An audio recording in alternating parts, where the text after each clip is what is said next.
L'important, c'est de pouvoir mixer.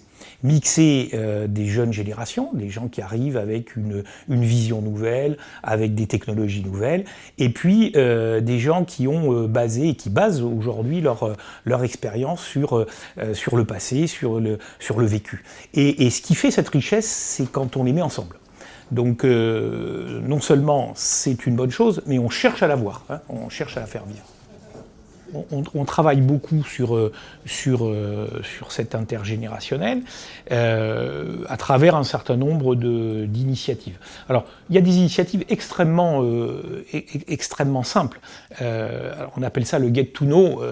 Get to know, en fait, c'est se connaître, en quelque sorte, où on demande à nos managers, et nos quinquas, là, qui c'est souvent corrélé quand même, il faut avouer, de rencontrer les jeunes. Pas pour aborder un problème professionnel, juste pour se comprendre, se connaître. Alors ces initiatives, ça peut être à travers des petites réunions sur un thème, mais le plus souvent, c'est à travers des relations très informelles. On organise des cafés le matin, un café, et on fait venir effectivement, on invite un certain nombre de personnes. Donc il y a des moyens physiques d'améliorer les choses. Donc au lieu de faire des réunions lorsque l'on vient valider des solutions techniques, des réunions face à face dans des salles traditionnelles, on a à notre disposition des salles un peu plus sophistiquées, entre guillemets, dans lesquelles il n'y a pas de confrontation face à face, mais ce sont des positionnements des personnes tout à fait différentes, c'est-à-dire qu'il y a donc un canapé qui reçoit les experts et les gens qui sont là pour valider les dessins ou les présentations.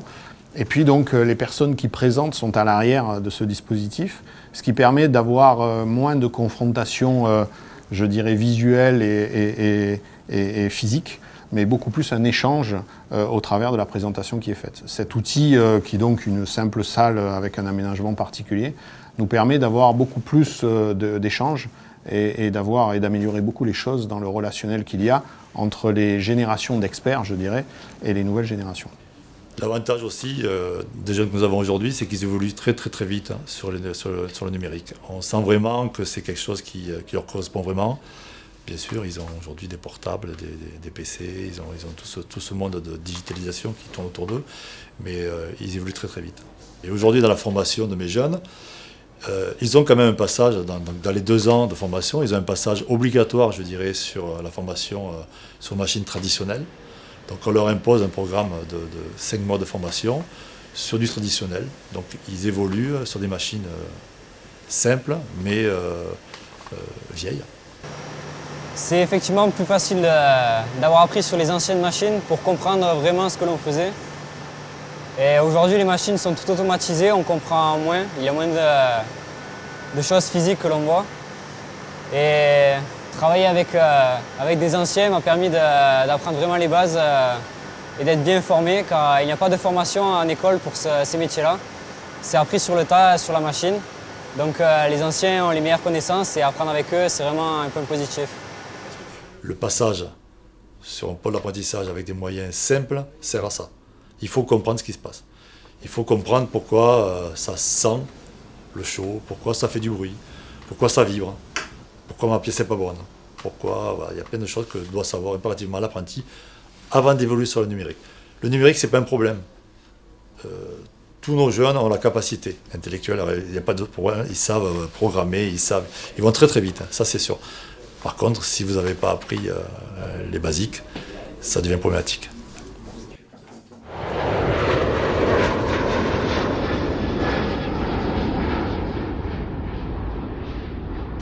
Alors donc l'évolution de la technologie et on va dire comment on se positionne quand on est senior par rapport à ça, c'est un problème, je dirais, du quotidien et ça dépasse le cadre de l'entreprise. Donc moi, quand j'ai commencé à travailler, il n'y avait pas de mail, il n'y avait pas, bien sûr, de téléphone portable, et il y avait encore moins d'impression 3D.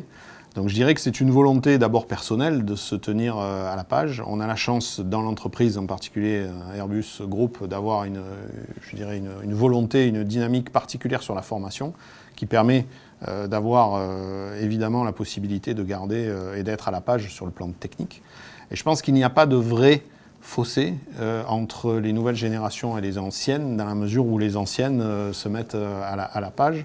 Donc moi je ne suis pas un geek comme on appelle, Mais donc j'ai un compte Facebook et j'utilise bien évidemment ce genre de moyens au quotidien.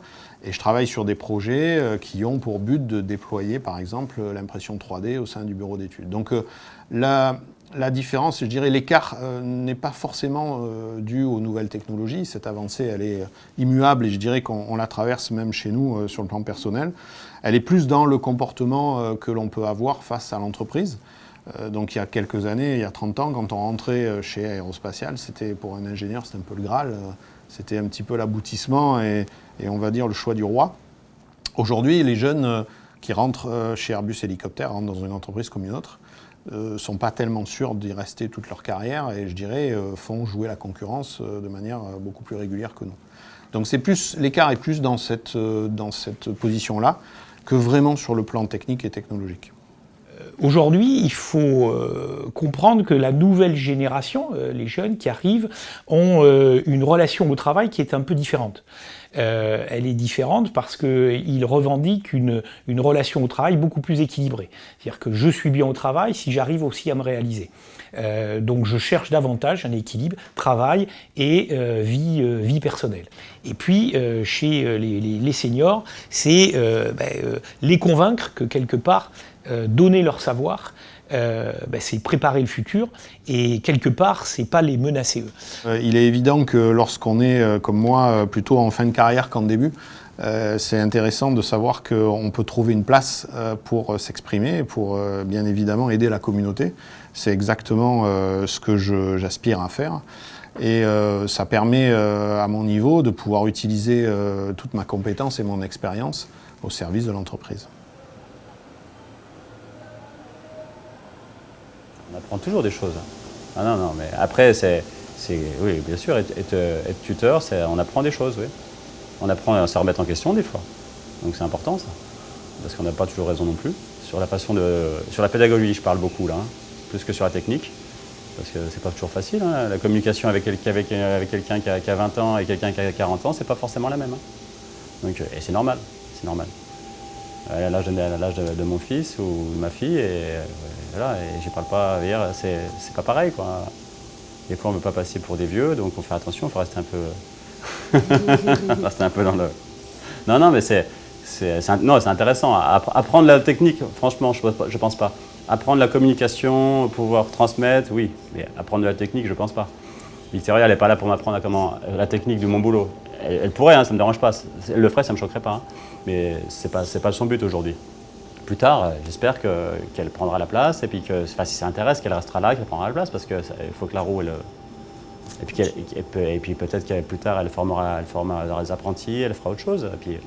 Et ce serait bien pour elle. Après elle est encore jeune. Donc, Mon objectif, il y a bien longtemps, c'était de pouvoir faire la même chose que les personnes qui m'avaient formé. Donc j'adorais ça. J'adorais voir des anciens qui forment des jeunes. Aujourd'hui, c'est fait. Je ne vais pas m'arrêter là. Il faut continuer. On a beaucoup de possibilités dans ce domaine-là qui s'offrent à nous. Quand on m'a orienté dans ce domaine-là, j'étais super content. Je suis passé d'un truc de management des hommes, j'avais une centaine de personnes, à manager des jeunes. Et là, je me suis retrouvé. J'ai eu l'impression de revenir à 30 ans en arrière et je savais exactement ce qu'il fallait plus ou moins faire et pas faire.